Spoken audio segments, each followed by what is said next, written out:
Imagina presenciar el encuentro de una tribu aislada hasta el siglo XXI, que jamás había tenido contacto con el mundo exterior ni con los hombres blancos. O al menos, eso nos hicieron creer durante años. Pero nos mintieron. Una historia que muchos creímos y que por años fue dada por cierta, en realidad era un montaje. O eso es lo que dicen las evidencias concretas. El relato popular. En 1993 el cineasta belga, y no pierda de vista este detalle.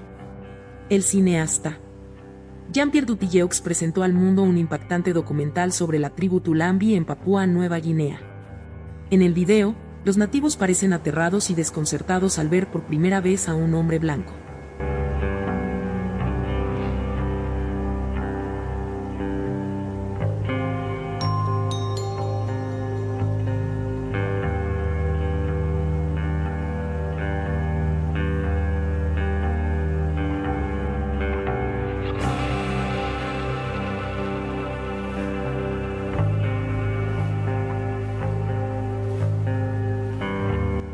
Tocan su piel, observan con asombro un espejo, y reaccionan con absoluto temor ante el fuego de un fósforo.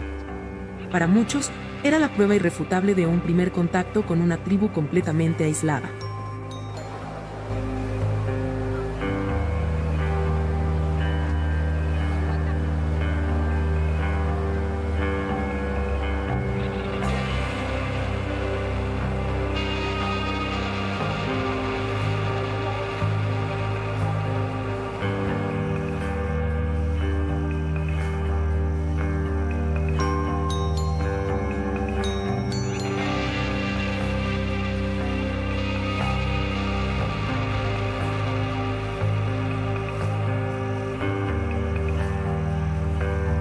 Pero, ¿qué pasaría si te dijera que la realidad es muy diferente?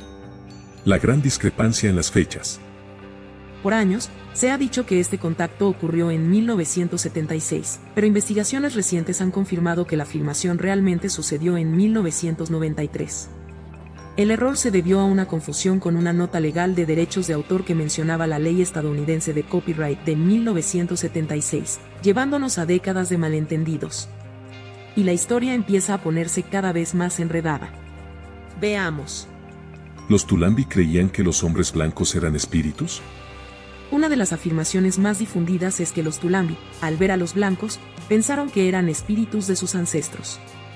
Esta idea tiene cierta base en creencias indígenas de Melanesia, pero no hay evidencia concreta de que los Tulambi realmente pensaran esto en 1993. Más bien, parece ser una interpretación moderna basada en otros encuentros históricos. Y ahora, el gran problema. ¿Era realmente un primer contacto? Aquí es donde la historia toma un giro inesperado. Investigaciones revelaron que los Tulambi ya habían tenido contacto con el mundo exterior años antes.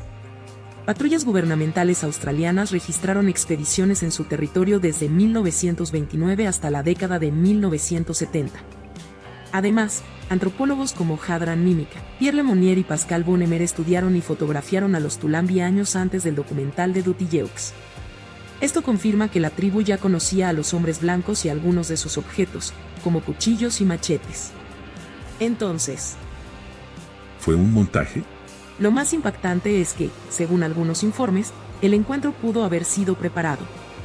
Testimonios sugieren que un enfermero local avisó y preparó a la tribu semanas antes sobre la llegada del equipo de filmación y que incluso se les pidió ocultar cualquier objeto moderno que tuvieran. Puesto que hay indicios de que los Tulambi fingieron sorpresa y miedo para ajustarse al relato del documental.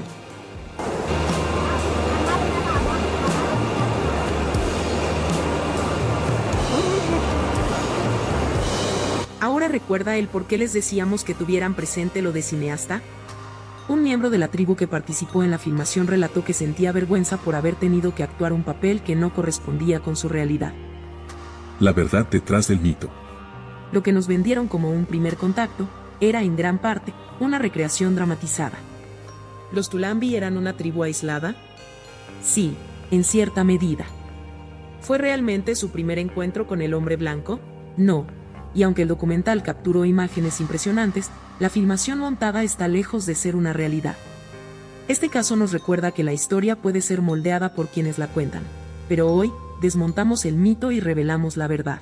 Pero, igual, no nos creas a nosotros. En la descripción te dejamos las fuentes utilizadas para desmontar este mito. Y ahora que conoces la verdad, dinos en los comentarios lo que piensas al respecto. A veces la mejor parte del video es leer los comentarios de nuestra audiencia, y eso nos ayuda bastante.